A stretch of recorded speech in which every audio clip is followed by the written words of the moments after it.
A very good day to all of you out there. Today is January the 31st, 2022, and this is the Friendship News Hour presented to you by Bummer Dude Media. My name is Frank.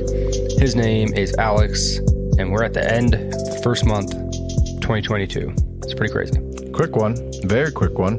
February will be a blink of the eye. Not only because it's a short month, I have a lot of shit going on in February. I have like 3 trips going on in February. Ooh, where do you get to go? Well, I'm going to Sacramento next week. I'm going to take my big rig and I'm going to drive it up to the state capitol. Mm-hmm. Oh, Sacktown? Is that the capital? That is the capital. No, I'm going up there on some business. And then 2 weeks after that, well, hold on. This weekend I'll be in Thousand Oaks visiting my girlfriend's parents. And then I'm going to Sacramento. And then we're going to go to Flagstaff, Sedona, and the Grand Canyon. That was our Christmas gift to each other, that trip. And then the very next week, I'll be in Vegas for a conference. And then the week after that, I'll be gone. I'll be in Mexico City and Oaxaca. Are you going with your dad or who? Oh, no. I thought you said somebody dead. Oh, yes. It's like, no, I don't think so. No, this is for a wedding, actually. Oh, nice. So the wedding is in a town called Hualtuco. It's on the coast. It's a resort town, but we wanted to be tourists, so we extended the trip out before the wedding. So we'll be in Mexico City for close to a week, and then we're going to go to the resort, and we'll be at the resort for like 4 days. It's gonna be nice, all inclusive. Nice. Pretty stoked, man. Pretty stoked on it. I've never done that before, but we're going to Costa Rica in May. It'll be the first time I get to do like the all-inclusive resort lifestyles. But I'm pumped. I'd never done it either. From what I hear, like you have a mini bar that's like all yours in your room. You can walk up to any bar on the resort, and there's like 7 or 8 restaurants, like nice restaurants. You Pedro, can just be like, Corona. Yes, bring me the prime rib. So I'm excited. In 7 minutes, I want 2 more of these. And then every 10 minutes afterwards, I want another until we have to get drug added. Exactly. Until you pick me up off the floor. Well, that's awesome. So are we going to get some remote Friendship News Hour recordings from you? Hey, who knows? Maybe. Hey. Coming to you live from DF, the capital of Mexico. Oh, hell yeah. Yeah, I'm stoked. I used to live there. What? In Mexico City. You're a when liar. I was a little child. I thought you lived in Michigan. I did. We came back to the States, lived in the States for a little bit, and then moved to Michigan, and then moved back to San Diego. Wow. Yeah. And this was all before I was like 5. Damn. That's why you're so cultured. Mm-hmm. Makes sense. Exactly. Now. But yeah, I used to live there. I haven't been back since I lived there. Oh, wow. Okay. Weren't you there at your family's resort? Puebla. Okay. Gotcha. Yeah. Not resort. About 2 hours southeast of Mexico City. Not far. Like San Diego, LA, Toledo, Cleveland. Gotcha. That distance. Yeah, I need to get there, man. Like Mexico looks so amazing, and I love to see like all those pyramids and like the Mayan and Incan and all that stuff down there. But like, I don't know. I don't know if there's like so many places to see. I don't know when I'll get to Mexico, and I'm just hoping it's not like a resort in Mexico. I'm hoping I can like go and like see. A majority of people, especially majority of people from that part of the country in the Midwest, tend to flock to the resort towns, either on the Gulf side. Cancun, Tulum's super trendy right now. Playa del Carmen, Cozumel, all those places are like really like touristy attractions in Mexico. But yeah, it's a way different story when you're out in the cities. Especially like I remember going to Puebla and just talking to my dad. I'm like, dude, this doesn't even feel like the same place, because we used to live in TJ in Tijuana, which is right border city right here in San Diego, and. Like, don't get me wrong. As soon as you cross the border, you understand immediately that you're in a different country. But that feel versus the feel of Puebla, Mexico versus the feel of Zacatlan, Mexico, like all these places, crazy, crazy different. So I highly recommend it. I mean, I'm sure that resorts are fun and whatnot, but they're catered to tourists, and you're just, I don't know. I'm excited. I'm way more excited for Mexico City than I am the resort, for sure. Yeah. But I'm glad to get both in. A lot of sports this weekend. Dude, a lot of shit going on this weekend. Yeah, a lot of sports this weekend. Did you watch those games yesterday? Dude, yes, man. It's great. The first week of the playoffs sucked, and the last 2 weeks have been awesome, dude. Excellent games. Yeah, it's been crazy. It's like legit. You hear that stupid cliche, you couldn't write a better. Well, you couldn't. That's legitimately. Like, you couldn't. Like, every single one of these games has come down to the very last play, just about. Mm-hmm. Yeah. Even the Niners game yesterday came down to the last drive. Yeah. I thought the Rams were going to win by like 10 points. So it was a lot closer than I thought it would be. I kind of want to see more of Deebo Samuel, man, for what he had kind of done all year. The Rams did a really good job of kind of shutting him down. Yeah, and vice versa. Yeah. I mean, Cooper Kupp made his name known, but not to the extent that he had, and I think they did a great job against Stafford. Stafford made some very Detroit Lion-esque plays yesterday. Seeping through. That might be the cancer that dooms the Rams. Yeah. The Lions. Could be. It definitely could be. I saw a thing today. It said that Matthew Stafford is in the Super Bowl and Eminem's performing at the halftime. It is the closest the Detroit Lions will ever be to that game. Hilarious. But I'm really happy for him, man. He gave his heart and soul to our organization, our dumpster fire of an organization for far too long. So he's finally in a good system with a much better coach. Defense is really good too. I mean, Detroit had good defenses the years that they kind of got to the playoffs, and they had some good defenses, but not like this. So pump for him. And then, I mean, dude, the Cincinnati Bengals, I did not think I would have bet so much money on the Chiefs defending Arrowhead, and they came in, kind of got it put to them in the first quarter, and then woke the fuck up in that second half and shocked the world, man. That was insane. Who dey? Yeah, right. Joey Burrow, he's real, man. He's a real deal. Yeah, it's interesting. I don't know. Chiefs obviously should have won that game. No question about it. Yeah. There's really no excuse to blow a 21-3 lead. They probably would have won the game if they didn't have that ridiculous sequence of plays to end the first half. Yeah. I feel like they just started smelling themselves and just thought like, oh, this is over. Let me take a snap with 5 seconds to go and not put it in the end zone immediately and throw a screen out to, was it Hill? Yeah, Tyreek, and he got stopped at the 1. Yeah, that was like the changing point of the game, bro. That gave them some momentum going into the halftime, and they came out and put it to them the rest of the game. Here's what I'll never understand. And I'm not an NFL coach, so I can sit here and talk shit. You're a professional football team. Mm-hmm. If you can't get 1 yard on the ground, then you should just hang them up. Yeah. I'm glad they lost that game, because if you cannot get 1 yard, if you don't have a play that says, hey, this is a guaranteed 1 yarder, and you're a professional football team, then hang them up, leave, go home. And they did. Right. It will never, ever make sense to me the ridiculous lengths that coaches will go to score when they are within 5 yards of the end zone. Pound the fucking rock. They had 15 seconds. Run one play. If you don't get that play, fine. Then you didn't get it. Down the ball, kick a field goal. They got greedy.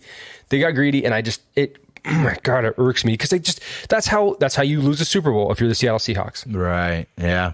You know what I'm saying? Michigan had a game this year. I think they were playing State, and in the first half they ran 3 plays from the 1 goal to go within like the 5 yard line, and they didn't score. And it's just like, run the ball, just run the ball. Mm-hmm. Yeah. It's frustrating, man, but I'm surprised you don't see more teams go for 2 these days, man. Like where you could take the ball from like the 2 yard line. And I mean, points are a premium in the league, man. Like I hear what you're saying with running the ball for sure. And like the Seahawks learned that lesson very hard way, but like, damn, bro, sometimes just in these playoff games, especially, take your points and get the fuck off the field. Like Andy Reid had no reason to kill that clock towards the end of the quarter. You know, I get trying to, do your run play or maybe run that screenplay to Tyreek like a play earlier, but if not, get your points and go the fuck to the halftime with a 4-score lead. Yeah, I think that was on Mahomes. Was it? Okay, well, it would have to be, because you're not going to, unless you really think you got it in that play, you're not going to run that play on the goal line. Right, yeah. You're just going to, fucking put Travis Kelce out wide. Yeah, right. Run trips, put Kelce out wide and throw him a post or a fade and have him go up there and get it. Yeah. If he doesn't, you have 1 second left, kick a field goal. Mm-hmm. So I don't think that was a play they wanted to run, and it doomed him. It did. Can you promise me if we ever live in the same city that we'll coach a junior football team together? And oh yeah, we can get our. You can do the offense. I'll cover defense. Absolutely, these kids are gonna hate me. Dude, it would be fun. Like, I always wonder if I'd be like a dick, because I had dickhead coaches, man, and I had nice ass coaches, and I feel like maybe at the time, as much as I didn't like them, my best coaches were always the biggest assholes to me, because they brought the best out of me one way or the other. Yeah, for sure. But there's a fine line there, because you also have to respect that person. If you don't respect him and he's a dick, well, then it wouldn't matter. You're not listening to what he says. But yeah, I had some coaches that were assholes, but I respected them. So I knew that at the end of the day, there'd be an asshole for my benefit. Yeah, so I was just wondering, like, how would I draw from that in my own coaching someday of my kid or whatever, just random kids. I don't Complete degradation of their tiny little psyches. You worthless loser. Yeah.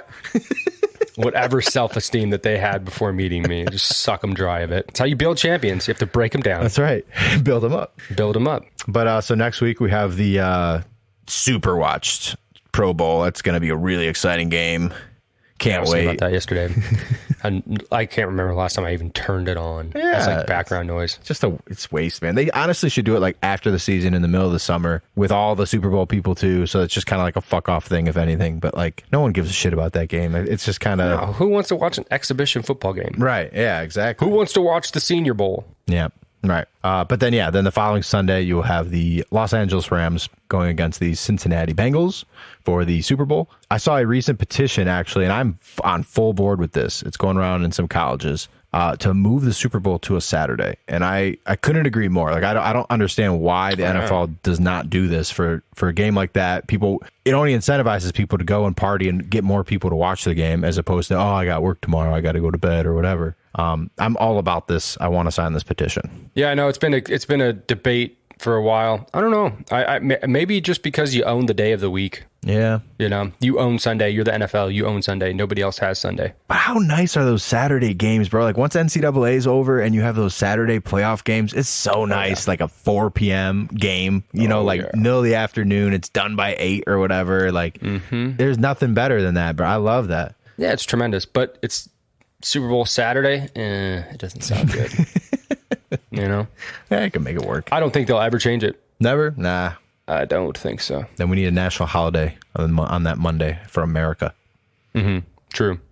That'd be nice. Or just, if you're not going to give people Martin Luther King Jr. Day, like my racist company didn't, then, throw it a Super Bowl. Give it a floating day. What does that say about America, though? You have to come into work on the day that honors Martin Luther King Jr., but hey, I know you partied hard for the Super Bowl, so you take that Monday off. I don't know. What does it say about us? Run a poll. I guarantee you football wins. I guarantee you. And I don't think we're racist, but I guarantee you football wins. That's probably what I would vote for, not with any racial motivations, but I'd rather have that next day after the Super Bowl off for sure. Do it for any holiday that isn't July 4th, Christmas, or Thanksgiving. Yeah. Would you rather have Memorial Day in May or Super Bowl Sunday? Fuck them. Would you rather have President's Day on some random weekend in February or Super Bowl? That's what I'm saying. Just move President's Day to Super Bowl Monday. Solve both problems. Get two birds stoned at once. Exactly. That's what our founding fathers would have wanted. Exactly. If I'm interpreting this Constitution correctly. So arguably the most impressive sport feat over the weekend was Rafael Nadal winning his 21st major in ridiculous fashion. I don't know. I literally don't watch tennis ever. You should. I took in 2 matches this weekend, and they were the most insane things I've ever seen. I don't know if tennis is like this all the time, but it was incredible, the heart that I saw. It was one of the most amazing achievements I've ever seen in sports ever. And I'm not talking about the final, which was crazy, but I'm talking about the quarterfinal. Yes. Not even the semifinal. I'm talking about the quarterfinal match. Rafael Nadal versus whoever. His name is irrelevant in history. Nobody remembers. Shapovalov. Whatever. Yeah, good for him. I hope he had fun watching it at home. So Nadal's up 2 sets, right? Mm-hmm. And going into the 3rd set, he starts to falter a little bit. And I guess that's not too abnormal. So he loses the 3rd set. And then going into the 4th set, he's like down bad. Like he's not chasing after balls. He's not hustling. He's taking breaks. He's asking to see the doctor, holding his side, holding his stomach. Something's very, very visibly wrong with this man. And he labors through those 2 sets of just complete ass whooping. I mean, he is getting tore up and down the court. This other guy could do whatever he wanted.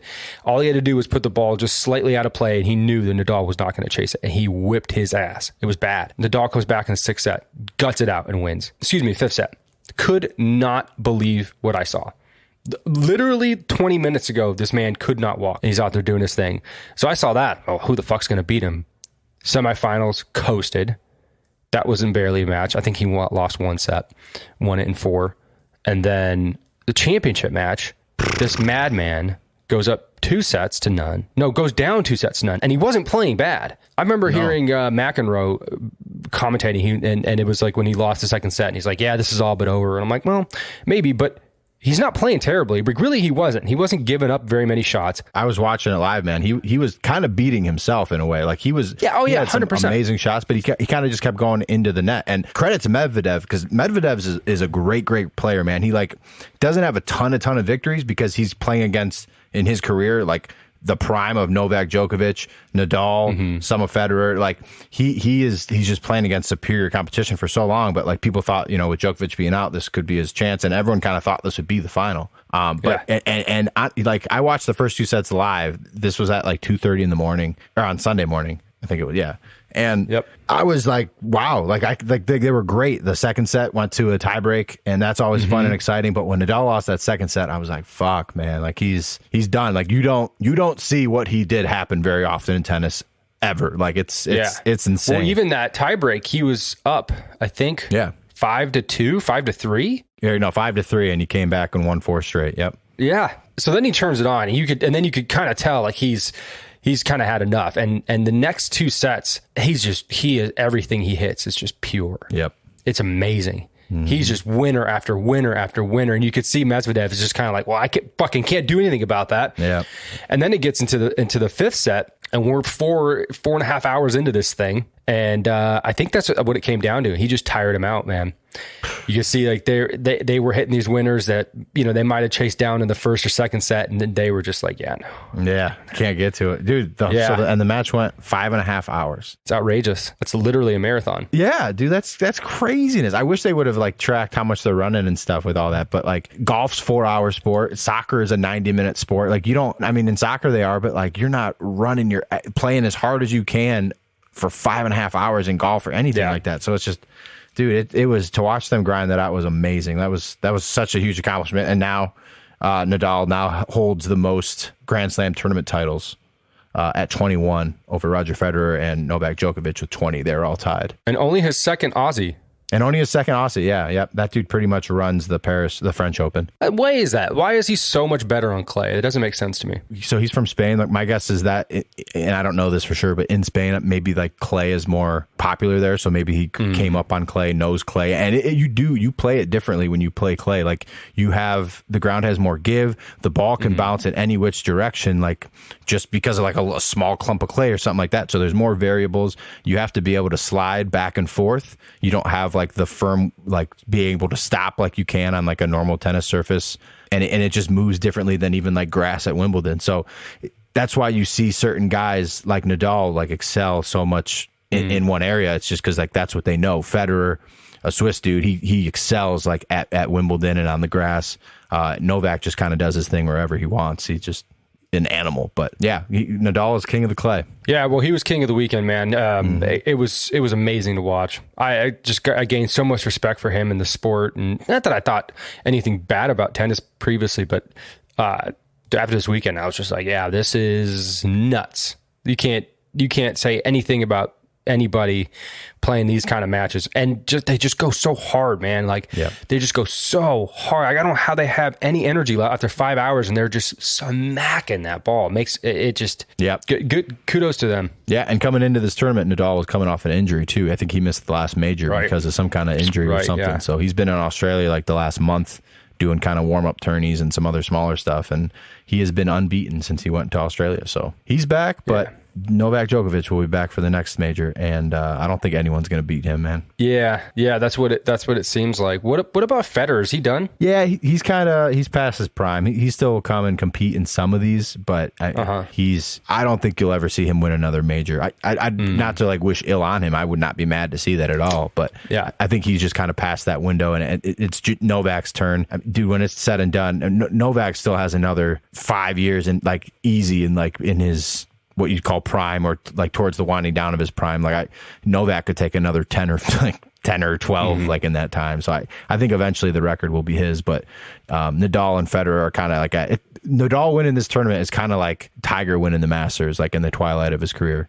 Yeah, kind of for sure. No. And I was thinking like if the stars aligned like this tournament where say Djokovic doesn't participate because of his COVID, whatever. Yeah. And, Nadal gets knocked out by somebody, you could see it happen. I mean, I could see it happening, but for sure. Yeah, for sure. And I hope it does, but it's not likely. The stars would really have to align. Right on.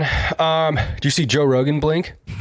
Yeah, I did, dude. That surprised the shit out of me, actually. Yeah, me too.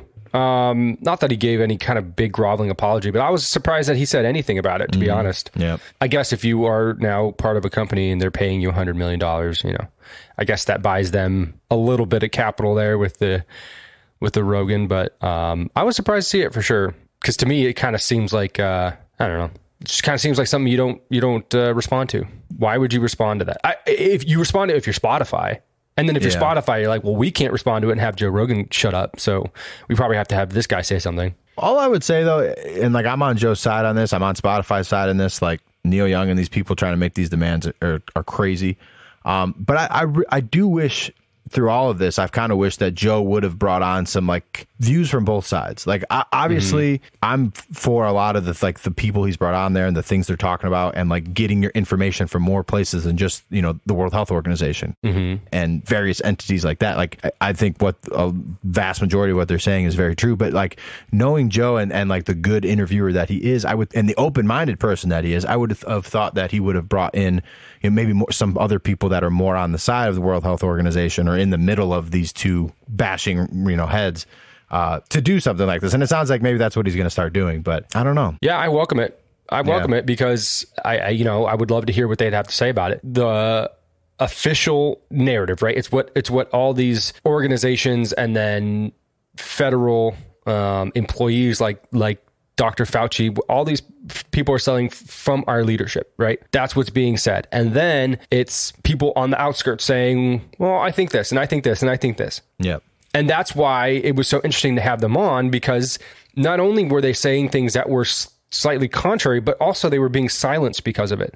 So it's like, well, first of all, you've created your own problem. And what really gets me about this whole thing is that I don't think they dislike Joe Rogan or they dislike the people that are on his shows. I think they really hate his audience. I think they hate his audience. And the pull that he has as a result of his platform and his audience. Like, why would you go through these great lengths if you didn't, by default, think that a certain audience can't be trusted with their own opinions? Yeah. Because if you didn't think that, then you would have no problem with what anybody said about anything. But like your small brain, and excuse me, Neil Young, whatever. It's so weird that he's the person that's in the middle of this. But if you're sitting here thinking that like he has this big audience and then he has some people who are saying things to the contrary, it's being labeled misinformation by who?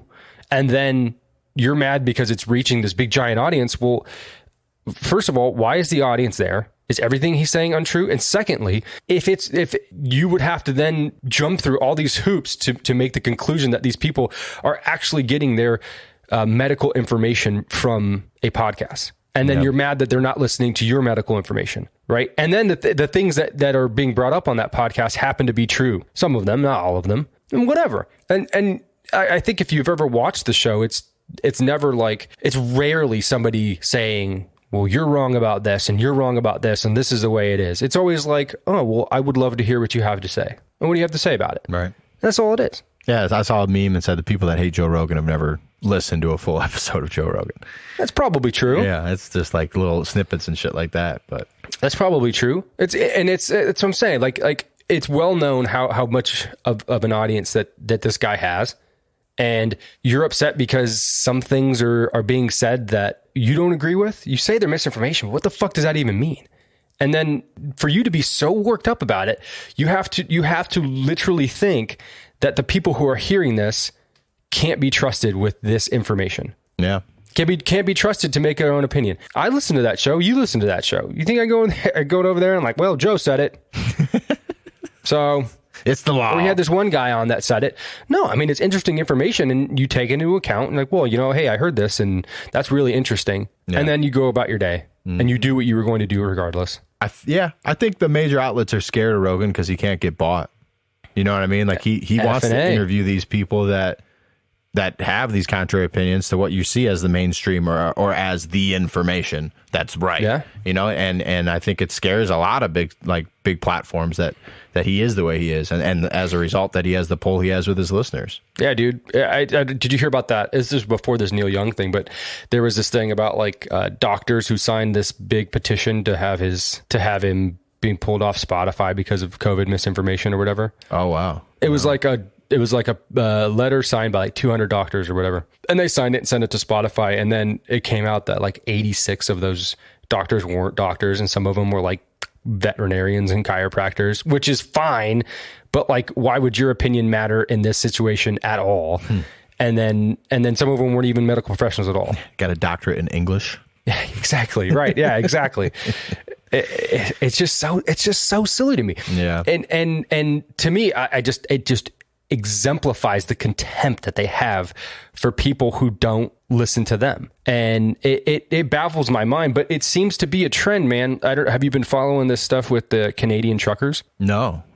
Wow, dude, that's so wild to me. I figured I would hear that from like some people who aren't like on Twitter or things like that. But like, it's wild to me that this isn't like the biggest story ever. So there's a convoy this past weekend of truckers. That's why I said it in the beginning. You didn't react. So it makes sense now that you haven't heard of this. But there was a caravan of truckers, like 18-wheeler truckers. And they all convened upon the Parliament of Canada in protest of vaccine mandates.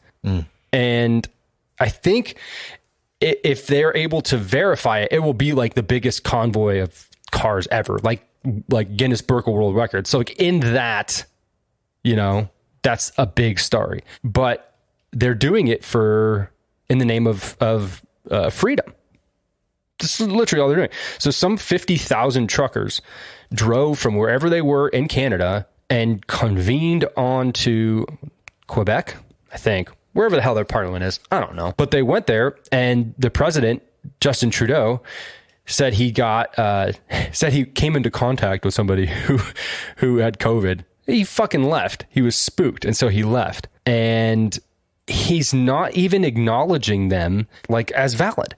He's basically saying, well, these people think the wrong way. And so I have contempt for them, and I don't want to listen to what they say. And he used words like hateful rhetoric, and they want to commit violence towards citizens. There was no violence over the weekend. It was just a bunch of protesters waving Canadian flags, singing the national anthem, saying they want their freedom back, right? Nothing wrong with that. And says the guy that did blackface like 30 years ago. Yeah. Like, who the fuck is this guy talking about hateful speech? And just gotta get out of here. Well, here, let's take a listen real quick. I have attended protests and rallies in the past when I agreed with the goals, when I supported the people expressing their concerns and their issues. Black Lives Matter is an excellent example of that. But I have also chosen to not go anywhere near protests that have expressed hateful rhetoric, violence towards fellow citizens, and a disrespect, not just of science, but of the frontline health workers and, quite frankly, the 90% of truckers who have. Canadians know where I stand. This is a moment for responsible leaders to think carefully about where they stand and who they stand with. I hate that last line. Yeah. That does not sit well with me. They need to think about who they stand, where they stand, and who they stand with. Fuck you. Ugh. I don't need to mention it again, how unpeaceful BLM protests were last year. I don't know, man. Like, it just boggles my mind. It boggles my mind. You have 50,000 truckers. But by the way, I don't know if there's one group of people. I mean, I'm sure there is, like literally any group of people that our society relies on. But like, I couldn't think of many more groups of people that have more power than do people who drive trucks. Right. It's everything that we get, everything that we have in this country is determined on whether or not it makes it on time. So if they wanted to say, yeah, no, we're sorry, not doing this, then it could be a huge problem. Big, huge, giant problem. And you said how many trucks were in this again? 50,000. So 50,000 is only not 10% of truckers that are vaccinated? I don't know if that's the case. I think, according to them and other numbers that I've seen, that 90% of Canadian truckers are vaccinated. I don't know that every single one of the truckers that were coming to Canada were not vaccinated, but oh, okay, and maybe they were American or something else too, or something. Yeah, right. And I guess there are rumors of a American trucker convoy to go to Washington D.C. But the other thing I wanted to bring up about this, like, again, man, it just, we can sit here and get mad all day about the shit that doesn't make sense. But the label anti-vaxxers, I mean, I hate that so much. And it's so disingenuous. And I think it's on purpose that they say that. But it's, I think you'd be hard pressed to find somebody who's actually against the vaccine. I mean, there are those people out there, like, don't get me wrong. But the majority of people who have a problem with vaccines have a problem with the fact that they're mandated. Mm-hmm. And I saw some Canadian saying that there's been vaccine mandates since 1880 for kids in school or something like that, and they had to show proof of vaccination. Yeah, absolutely. Doesn't it almost feel like they're trying to make anti-vaxxers, or like you're saying, people that are like just concerned with like how it's been rolled out and like the mandates and the forcing of this thing? Mm-hmm. Like, do you think they're trying to like almost make it like anti-vaxxers like are like this, like kind of like you're a racist, like you look at it the same way as like shame, you know what I mean? Like, that's bad, that person's bad. Like, I'm not defending racists at all, but like that's totally different kind of like a shame, and like you're a fucked up person for thinking that way, because like we're all the same, we're all equal, blah blah blah. But like they're trying to like turn this anti-vax into these like people that like just hate America and hate your fellow countrymen and all the shit. It's like, That's not true. That's not what this is. Anti-science, right? Yeah. Because if you're an educated person and you follow the rules of society, well, then of course you're going to believe in science. You have to believe in science. Believe the scientists. If you don't believe in scientists, then why should we listen to you? You don't know what you're talking about. Are you a scientist? Yeah, it gives that feel of like a low IQ, uneducated, maybe not low IQ, but uneducated country bumpkin who doesn't want the government into my body, or what, like, like that's the kind of thing. Like, oh, you would take horse medicine, you fucking moron.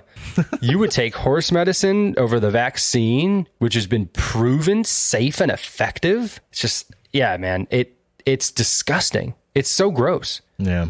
And it is. Yeah, like you said, there absolutely is a stigma. They for sure make it to be like good guy versus bad guy. Mm-hmm. And I think we've done a really good job here of pointing out when things were true and they were deemed untrue. The very first thing that came out about masks during this pandemic was an email from Dr. Fauci saying the words that they are largely ineffective.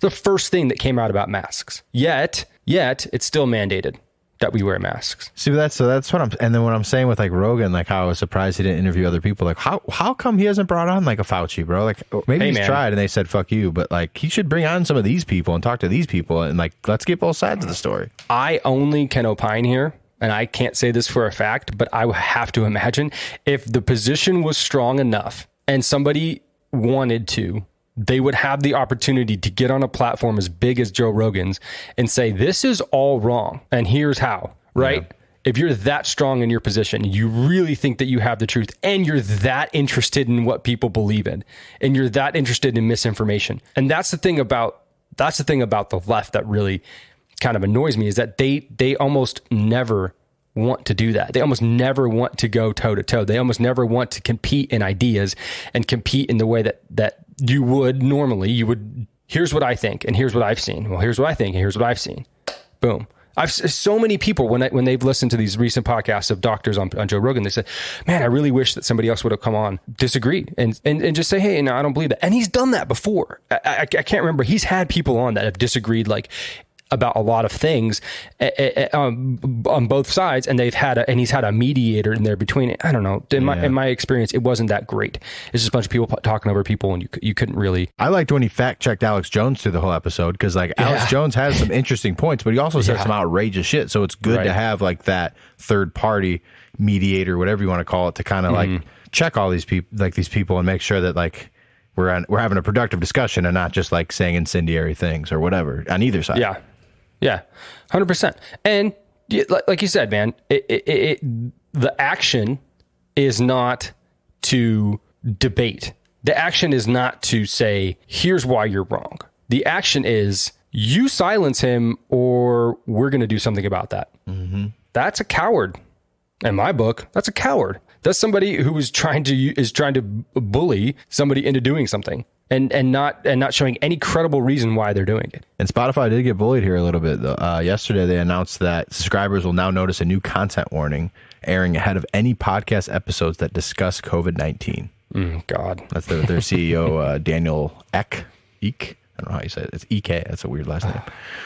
But that's what he announced. So like now it's just going to be like Twitter, Instagram, all the posts, any post that says COVID, it's got this little label on it now. It's just, it's so weird. Man, this is all about a flu virus, bro. We are. We're so soft. Oh my God. So soft. Oh, look, I am as cynical about the human race as any one person you'll ever meet. And I have my reasons, and so does everybody else. Sure. But this like idea that we can have control not only over this one disease, but any idea out there. And the idea that there's like one right answer.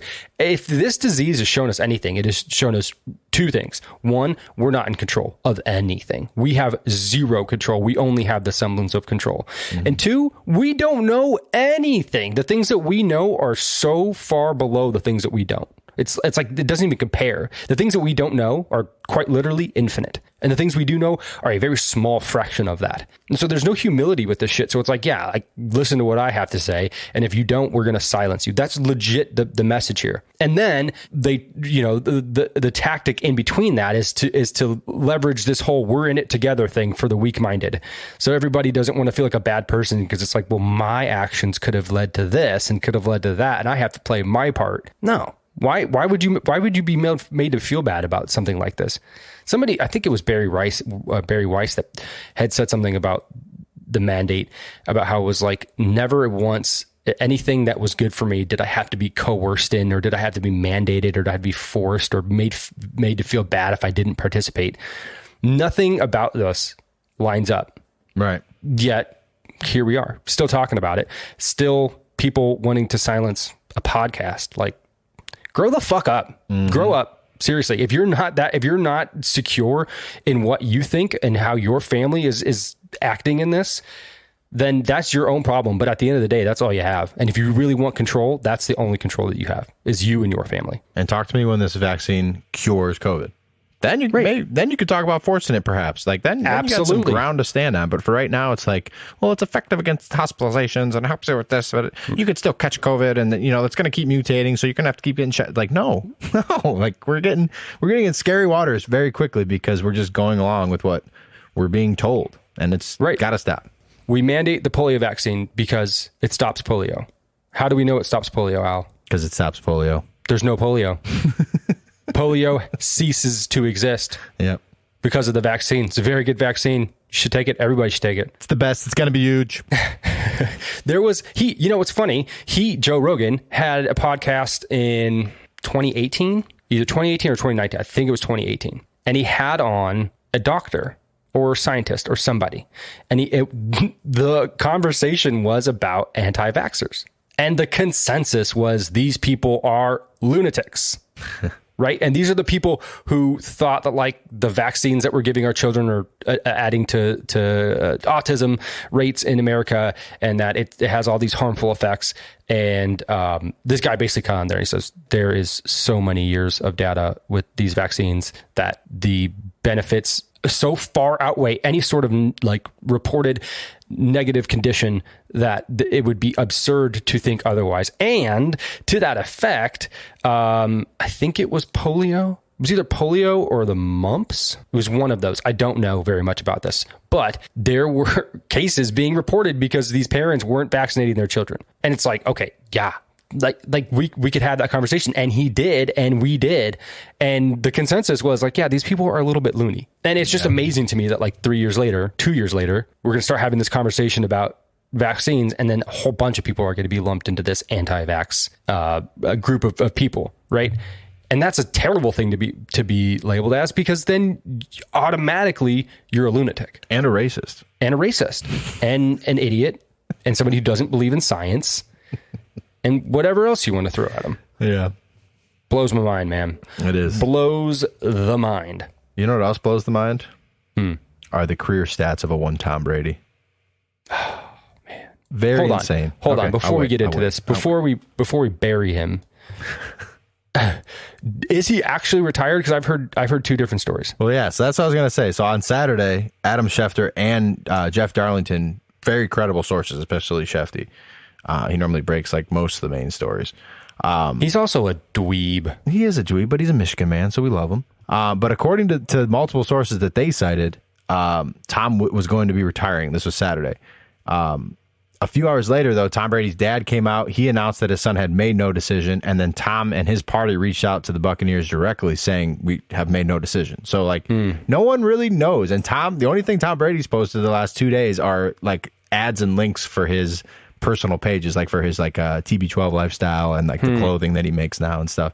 So, great at marketing. That's a great call. But, like, we've seen no formal announcement from Tom Brady. So, I don't know. I have no idea. God, I hope Schefter's wrong. I hope this just obliterates his credibility. I really don't like him. And that's just me being a bitch. But I don't know. It seems like the right time to go. He also was like the best quarterback in the league this year, though, like statistically. So it's like he has years left in him if he wants. I don't know what he has to prove at this point, but like he could just keep breaking his own records and like further cement his place in history. Yeah, he could. He could. And I'm sure the itch is there. I mean, I think it's easy to rest on that conclusion at the end of a very long season. Yeah. And just be like, I am done. I am old. I mean, I don't know if you saw that last game against the Rams. He was getting fucked up. Yeah. He was getting thrown around like a rag doll. And I don't know what the Bucs situation looks like in terms of free agents or who's leaving or who's not, what they can do with the draft to get a better O-line for him. I have no idea. I'm pretty sure his contract's up with them. So a lot of people are saying like maybe similar to like a Harbaugh situation in Michigan, where like he might be using like the threat of retirement as a bargaining chip towards getting paid. But others are saying like he's just set up. Like he's got his kids, his wife, he's got this TB12 method and this athletic wear line, and like he's going to be good to go. You know, he could do whatever the fuck he wants from this point on. He become a sportscaster, a coach, whatever. Like he doesn't need to keep playing, which I get that. But it's like if you're still playing at the highest level at 44 years old, like, I mean, fuck, man, that sport's giving you everything. I feel like you owe it to that game, but maybe you don't. I don't know. Well, no, I mean, I don't think you owe anything anymore. This is also the guy that was saying last year that, it's conceivable that I play to 50. Yeah. So I don't know, man. Maybe he saw the light. Maybe he went another Christmas without being with his family and was just like, you know what? This is for the birds. Yeah. I have nothing left to prove. Like you said, I've proved it's not just Belichick. I've got that, you know, there's no longer like anything that anybody can hold over my head to say anything about my accomplishments. And I'm done. I think I hope that's what it is. He seems like a family man. He seems like a dude that would do some shit like that. Yeah. And if this is the end of his career, these are just some preposterous records of his. And these include postseason numbers as well. But he has the most passing yards of any quarterback all time with 96,969. Giggity. He has the most passing touchdowns of all time with 707. He has the most passing attempts with 13,081 and the most completions at 8,369. He has the most touchdowns thrown to different receivers with 92 different people he's thrown touchdowns to. And think about that. Like he had the likes of Randy Moss, Wes Welker, Rob Gronkowski, like players that he put the ball in their hands a lot. Julian Edelman. So it's like, and he still spread the ball around all these, like, you know, that's maybe a list of 10 people he really threw to, but like another 82 people that he got the ball to. He has the most wins by any player at 278. His overall record was 278 and 85, which I think is like a 76% winning percentage for his entire career. His playoff record was 35 and 12. He's 10 and 4 in his 14 conference championship games. He has appeared in 10 Super Bowls over the course of a 22-year career. So let's say 45% chance of making the Super Bowl every year. And he has won 7 of them. So he's a 70% chance Super Bowl win. It's just mind blowing, bro. Like those stats are it's like reading Tiger Woods stats. Like some of these I don't know if they'll ever be broken. He's the most most Super Bowl wins of any franchise. Tom Brady. Yeah, right. Yeah, it's like him, and then Pittsburgh has 6. Dallas. Yeah, and then San Francisco.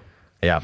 It's Tom Brady. wild, bro. So, okay. So this brings me to the question I wanted to ask you. So we often talk about like individual athletes and like we've obviously consensus Tiger Woods. He's the GOAT of individual athletes. But when you talk about like a team athlete, like there's a lot more like factors that come into it. And I think most anyone would say like Tom Brady is the GOAT athlete, like just like blanket statement. And I obviously I think you got to throw Tiger in there. But if we're just looking at like guys that were part of teams, like I think he's up there. I think obviously like Jordan's up there.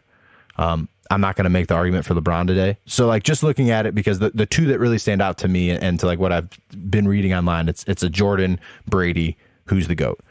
And to me, like it got me thinking, it's like, well, you have the NBA, 5-on-5 on a court at a time, 6 guys on the bench, coming in to fill in, maybe like 4 of those guys see a little bit of game time. So you have like maybe 9 people that affect the game every game on your team. And then opposed to NFL where you're 11-on-11. So you have so many more people that can factor in, so many more substitutions going on where like it's so many more people. Which league is it harder to be as dominant in as Michael Jordan was in the NBA and Tom Brady was in the NFL? Yeah, it's an impossible question to answer. Obviously, basketball, you can affect the game more as a player. Correct. Because you have to play both defense and offense. But like you mentioned, football, the things that are out of your control are so great that it's really hard to pin the accomplishment on one person. That being said, I don't think that you can take away the championship aspect of a player like Tom Brady, somebody who is capable of taking an entire team on their back, offense, defense, special teams, the entire team, putting them on their back